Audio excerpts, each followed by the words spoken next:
SC కులంలోని 57 ఉపకులాల లెక్కలు తేయాలని demand చేశారు ఉపకులాల పోరాట సమితి వ్యవస్థాపక అధ్యక్షులు బైరి వెంకటేశం మోచి. సోమాజిగూడలో ఎస్సీ ఉపకులాల పోరాట సమితి ఆధ్వర్యంలో రౌండ్ టేబుల్ సమావేశం నిర్వహించారు. ఎస్సీలకు క్యాస్ట్ సర్టిఫికెట్లు ఆర్డీఓ కాకుండా తహసీల్దార్ జారీ చేయాలన్నారు నేతలు.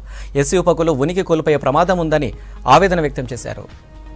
రాష్ట్ర వ్యాప్తంగా ఉన్నటువంటి మా 57 కులాలు, ముఖ్యంగా మా మోచులు కావచ్చు, చిందులు కావచ్చు, డక్కలోళ్ళు కావచ్చు, మాస్టీన్, మోచి, మా సమగర, మా మాంగు, మహారు, నేతకాని, ఇలా చాలా కులాలన్నీ కూడా ఆ కుల వృత్తులు ఇలా కోల్పోతూ ఆ కుల ఉనికిని కూడా కోల్పోయేటువంటి పరిస్థితి ఉన్నది.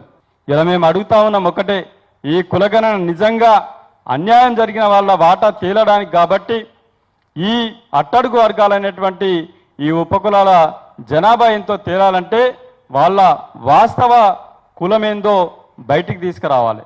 ఉపకులాల కార్పొరేషన్ ఏర్పాటు చేస్తామని హామీ ఇచ్చారో దాని ప్రకారంగా వెంటనే కార్పొరేషన్ ఏర్పాటు చేసి నిధులు కేటాయించాలని చెప్పేసి కూడా ఈ సందర్భంగా మరి ప్రభుత్వాన్ని కోరుతూ, ఇలా ప్రభుత్వానికి మేము అండగానే ఉంటాం. మాకు మా సహకారం అందిస్తే, అంటే మా సమస్యలు పరిష్కరిస్తే ఖచ్చితంగా రాబోయే ఎన్నికల్లో కూడా, వచ్చే పార్లమెంట్ ఎన్నికల్లో కూడా మేము సంపూర్ణ మద్దతు తెలియజేస్తాం.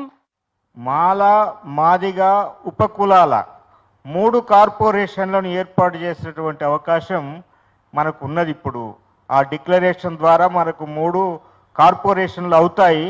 దాంట్లో 57 ఉపకులాలకి కార్పొరేషన్ ఏర్పాటు చేయడానికి అవకాశం ఉన్నది.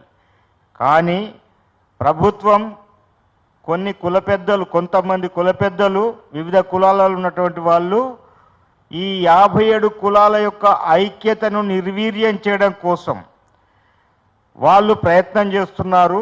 మనల్ని 57 కులాలుగా కాకుండా ఎస్సీ ఉపకులాలలో మాల ఉపకులాలని, మాదిగ ఉపకులాలని, మళ్ళీ ఏబిసిడీలని మన ముందు పెట్టి మనకు తీవ్రమైన అన్యాయం చేయడానికి ప్రయత్నం చేస్తున్నటువంటి పరిస్థితిని మనం గమనించాలి. మనకు అత్యధికంగా నష్టపోయినటువంటి దాన్ని మనం నివారించుకొని మళ్ళీ రేపు రాబోయే తరాలకి మనం సరి అయిన ఫలితాలను అందించిన వాళ్ళం అవుతాం.